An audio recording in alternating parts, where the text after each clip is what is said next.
Hi everyone, it's Mana. Wow, can you believe how fast this year flew by? It's already the end of the year. Did you accomplish something exciting in 2025? Or if you're thinking, I didn't really do anything big, don't worry. Seriously, life isn't always about reaching huge goals. Enjoy the journey. That's what really matters, right? So keep going.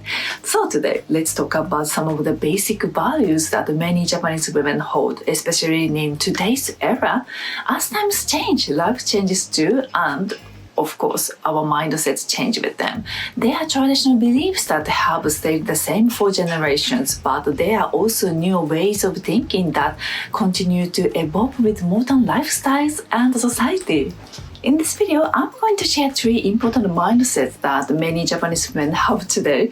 We will talk about money, character and personality, and relationship. Curious? Okay, let's get started. The first thing is Japanese women and money. What do Japanese women really think about money in relationships? Honestly, this is also the topic that gets the most negative comments, and I get it. Everyone has their own opinions when it comes to love and money, but let's be real, money is important. It's a tool to live, to feel safe, to buy what you need, and to enjoy your life. These days, a lot of Japanese women are working hard and doing their best to build the life they want. Most of them want to be independent, and they are learning how to support themselves financially. But one clear trend I've noticed is that many Japanese women prefer to split the bill on dates. Why? Sometimes it's about fairness, sometimes it's about security. They don't want to feel like they owe someone just because that person paid. It's not about pride, it's just about keeping things equal and comfortable. This is a big change from how things were during Japan's golden era around 40 years ago. And here's something important to think about.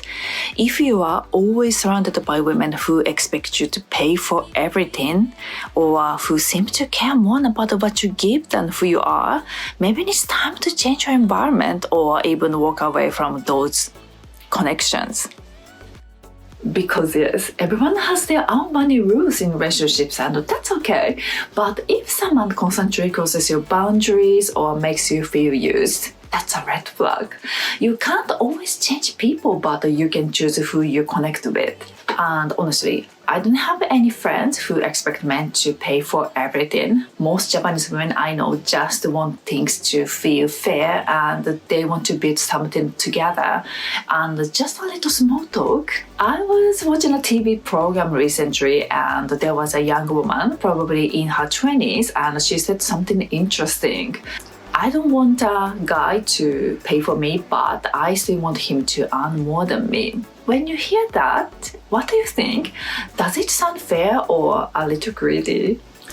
Then another woman shared her story. She went on a date with a younger guy and she paid for everything at the dinner. Later, he texted her and said, "Thanks for the date, big sister." And she felt the vibe completely changed from romantic interest to being seen like a big sister or even a friend. She genuinely wanted to treat him and had a fun time, but he thought she was paying because she was the older one. Money really can make relationships complicated, so now I'm curious, what about you? Would you want your girlfriend to earn the same as you or even more? Do you like paying for her, or do you think it should always be 50-50? So, the next topic is the typical character and personality of Japanese women. Japan is one of the few countries that still has an imperial family, and whether we realize it or not, that traditional atmosphere has shaped a part of our cultural identity. Now, of course, real life isn't always like a royal court, but there's still this quiet, elegant vibe in the background of how we are raised, especially for women, even if we don't think about it every day.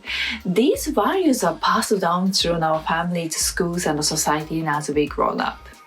We actually have an old saying that reflects this idea, 壁の花, which literally means a flower on a wall.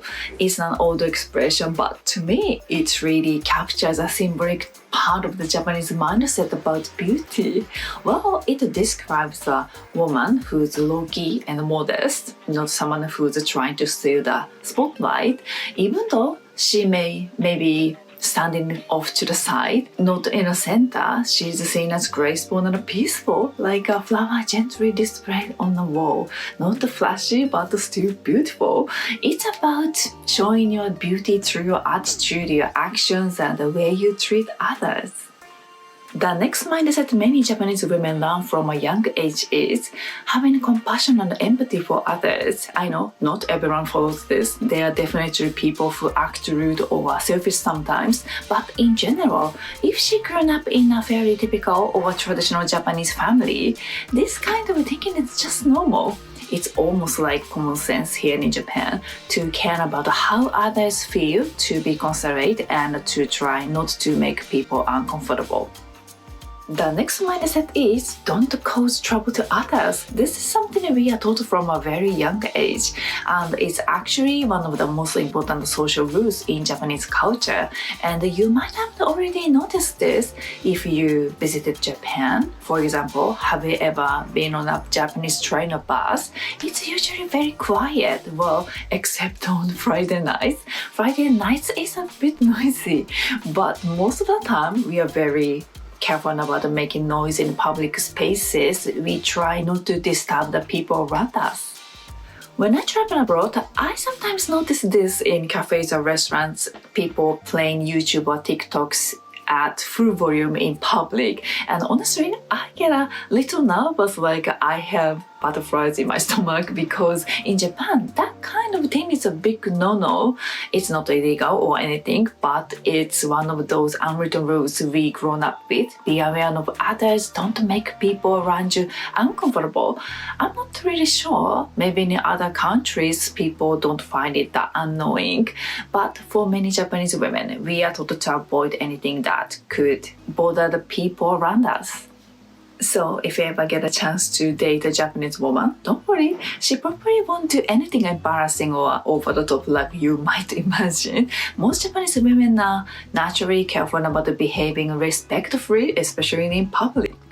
The next topic is relationships. What do Japanese women think about dating and marriage today? Recently, I've heard that many people in the younger generation are starting to lose interest in dating. Some say it feels like a hassle to spend time with someone and they would rather focus on their own goals and hobbies. And honestly, I get it. These days, there are so many temptations and distractions on the internet, in big cities, even from opportunities abroad. But in the countryside, people tend to value marriage more than in big cities, and the marriage rate is relatively higher. But deep down, I think many of them do want a partner and maybe even want to marry someday. They just can't afford the time and the money right now. Women also have dreams and goals they want to pursue. I feel like younger Japanese women today are thinking about their future more seriously than people did 10 or 20 years ago.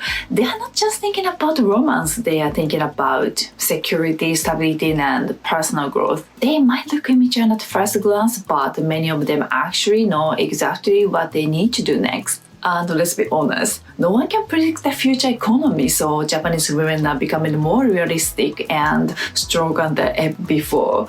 They are learning how to build their own lives first, and if love comes along, that's great, but if not, they are still doing their best to live fully. So that's all for today's talk. Recently, I had a chance to meet some younger girls, and honestly, I was really impressed by them. They were smart, thoughtful, and full of potential. It made me think, Japan's future is actually pretty bright. I hope this video helped you understand a little more about Japan and the mindset of Japanese women today. Thank you so much for watching my video. Until then, I would be happy if you hit the subscribe button. See you in the next video. Bye!